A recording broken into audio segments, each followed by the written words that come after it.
उस सर्जरी के लिए हमें तैयार रहना होगा।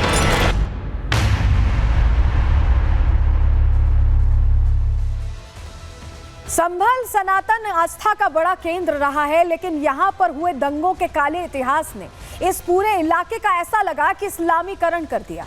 और जो चोट, जो जख्म हिंदुओं के दिलों पर लगा, जो पलायन को मजबूर हो गए, जिन्होंने मजबूरी में आकर संभल को छोड़ दिया, उन दिलों के लिए अब सर्जरी का वक्त आ गया है। इंतजाम कर दिया है, इलाज की पूरी व्यवस्था कर दी है उत्तर प्रदेश के मुख्यमंत्री योगी आदित्यनाथ ने, क्योंकि उन्होंने कल रिपब्लिक के मंच से ही बड़ी बात कही थी कि सर्जरी कर दी जाएगी और उस पर एक्शन भी शुरू हो गया है। कैसे एक्शन शुरू हुआ है और क्या कहा है योगी आदित्यनाथ ने, अब आपके लिए जानना जरूरी, आपको बताते हैं। रिपब्लिक के मंच पर महाकुंभ महासम्मेलन के दौरान अर्नब गोस्वामी से बातचीत में योगी ने संभल को लेकर बड़ी बात कही। उन्होंने कहा कि संभल में सर्जरी हो। क्यों उन्होंने ऐसा कहा, समझाते हैं आपको। संभल में हिंदुओं पर अत्याचार का यहां जिक्र किया योगी आदित्यनाथ ने। संभल का इस्लामीकरण किया गया। उन्होंने बताया कि कैसे यहां हिंदुओं को मजबूर कर दिया गया। संभल में हिंदुओं की हत्या की गई। इसके अलावा क्या कहा योगी आदित्यनाथ ने, संभल में 209 हिंदुओं का जो आंकड़ा है हत्या का, वो भी उन्होंने सामने रखा और कहा कि 184 हिंदुओं की हत्या एक साथ कर दी गई थी, एक ही दिन कर दी गई थी और एक भी दरिंदे को उस दौर में पकड़ा नहीं गया। कोई दरिंदा है तो सार्वजनिक करेंगे, उन्होंने ये भी कहा। अलग अलग कालखंड में अन्याय हुआ है संभल में, इसका जिक्र यहाँ योगी आदित्यनाथ करते दिखाई दिया और कहा कि एक बार सर्जरी होगी और हमें तैयार रहना होगा। तैयार रहने की बात उन्होंने कह दी और कह दिया है कि सर्जरी होगी यानी कि हिसाब पक्का होगा। और हिसाब कैसे होगा, पहले आपको सुनवा देते हैं योगी आदित्यनाथ ने क्या कहा है रिपब्लिक के मंच से, फिर बताएंगे कि हिसाब की क्या तैयारी है। सुनिए। संभल के बारे में सारी चीजें पहले से तय हैं। आज आप देख रहे होंगे कैसे एक एक करके वहां पर संभल का इस्लामीकरण हुआ, कैसे वहां पर पूरी तरह एक एक चिन्ह नष्ट किए गए। हिंदू विरासत से, सनातन धर्म की विरासत से जुड़े हुए स्थलों को कैसे नष्ट किया गया, तालाबंद कर दिया गया, कुएं पाट दिए गए, बावड़ियां पाड़ करके घर बना दिए गए, सब कुछ कर दिया, कंक्रीट लगा दी गई। और लगातार वहां दंगे होते थे, कोई सरकारें नहीं बोलती थी। 1947 से लेकर के 2017 के पहले तक 209 हिंदुओं की हत्या हुई। 1976 में 8 हिंदू निर्मम रूप से मारे गए और 1978 में 184 हिंदुओं की सामूहिक हत्या हुई। एक भी दरिंदे के खिलाफ कार्रवाई नहीं हुई, एक को भी कार्रवाई, एक के खिलाफ भी कार्रवाई नहीं हुई। और उसके बाद भी लोग शांति के पैगाम लेकर के घूमते हैं, यानी गरीबों के घर उजाड़ोगे, हिंदू बेटी और हिंदू बहनों की सुरक्षा में सेंध लगाओगे और तब भी शांति का पैगाम लेके घूम रहे हो। हिंदू व्यापारियों के प्रतिष्ठानों पे कब्जा करोगे, हिंदू धर्मस्थलों को नष्ट करोगे और तब भी शांति के पैगाम के दूत बनकर के घूमते हो। इस चेहरे को उजागर किया जाना चाहिए और सबके सामने चीजें आनी चाहिए। अगर कोई दरिंदा है तो उस दरिंदे को सार्वजनिक रूप से जनता के सामने खड़ा किया जाना चाहिए।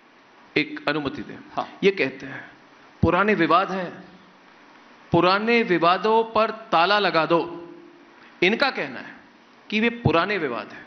फिर कहते हैं प्लेसेस ऑफ वर्शिप एक्ट है, तो कह रहे पुराने विवादों पर को बंद करके रखो, इनको फिर से खुरेदने की जरूरत नहीं है।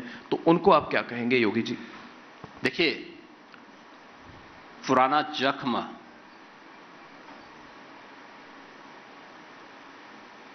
का उपचार होना बहुत आवश्यक है, नहीं तो कैंसर हो जाता हो। उसका समाधान होना बहुत आवश्यक है, क्योंकि ये उपचार की प्रक्रिया के साथ, अन्यथा कितनी भी कीमोथेरेपी और रेडियोथेरेपी आप देते रहेंगे उसका समाधान नहीं होने वाला है। सर्जरी एक बार होगी और उस सर्जरी के लिए हमें तैयार रहना होगा। सुना आपने, उपचार जरूरी है, इलाज जरूरी, और एक बार में समाधान करने की बात योगी आदित्यनाथ कर रहे हैं। लेकिन कैसे कार्रवाई हो रही, कल उन्होंने कहा, और किस तरह से कार्रवाई चल रही है जरा आपको बताते हैं। चलिए जानकारी जल्दी से आपके सामने रखते हैं। 1978 में संभल में सांप्रदायिक दंगे हुए थे और तब बहुत बुरी स्थिति हो गई थी। प्रशासन ने उस समय दंगों की रिपोर्ट, उस समय की दंगों की रिपोर्ट मांगी। 1978 की रिपोर्ट की बात कर रहे हैं। संभल के डीएम और एसपी से 1 हफ्ते के अंदर रिपोर्ट मांगी गई है और एमएलसी श्री चंद्र शर्मा ने इसको लेकर शासन को पत्र लिखा था, चिट्ठी लिखी थी। 1978 के दंगों से जुड़ी जानकारी की मांग उनकी तरफ से की गई थी। शासन ने ऐसे में एसपी और डीएम से अब जानकारी तलब की है। 1 हफ्ते में रिपोर्ट शासन को भेज दी जाएगी, ये जानकारी मिल रही है। यानी 1 हफ्ते में 1978 के दौर में क्या हुआ था उसको लेकर शासन को रिपोर्ट सौंपी जानी है। इसको लेकर डीएम साहब क्या कह रहे हैं, कैसे तैयारी हो रही है, एसपी साहब सुनिए जरा। माननीय एमएलसी श्री चंद्र शर्मा द्वारा एक 17 तारीख को पत्र दिया गया था। रूल नंबर 115 जो है उसके माध्यम से शासन द्वारा एक आख्या मांगी गई है, जिसमें 1978 में दंगों के संबंध में जो भी सूचना है वो उनको प्रदान की जाए। उस सूचना को संकलित किया जा रहा है। उस सूचना संकलन के बाद में शासन को प्रेषित की जाए। आप जब अभी मैं बता रही हूँ तो बार बार शासन सुन रहे हैं, शासन को रिपोर्ट भेजी जाएगी, शासन ने रिपोर्ट तलब की है। यहाँ शासन के क्या मायने, शासन मतलब क्या योगी है, योगी से क्या कनेक्शन है, चलिए वो समझाते हैं आपको। आपके लिए जानना जरूरी है, तभी आप समझ पाएंगे कार्रवाई कैसे हो रही है। शासन ने संभल डीएम और एसपी से रिपोर्ट मांगी है। 1978 में वो दंगों को इसको लेकर जानकारी इन्हें देनी है और 1 हफ्ते का समय इसके लिए कहा जा रहा है कि डीएम और एसपी शासन को रिपोर्ट भेज देंगे।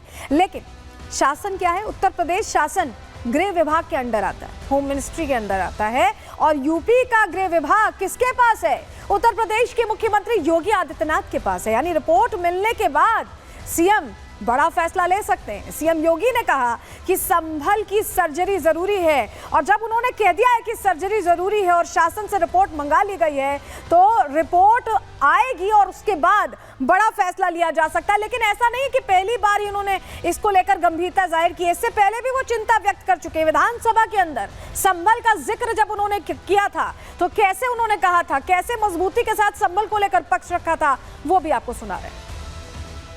महोदय, एक लंबा सिलसिला है इस संभल का, और अगर मैं संभल की जब चर्चा करता हूं तो संभल में कैसे माहौल खराब किया गया वहां पे।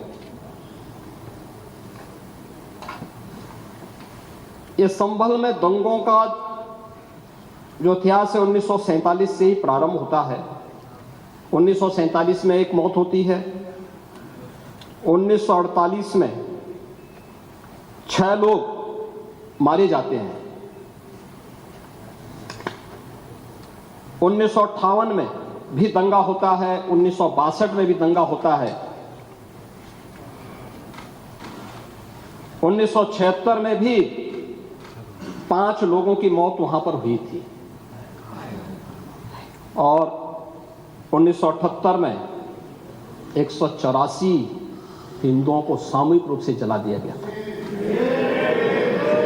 184 हिंदुओं को हत्या हुई थी, हिंदुओं की हत्या हुई थी और जलाया भी गया था।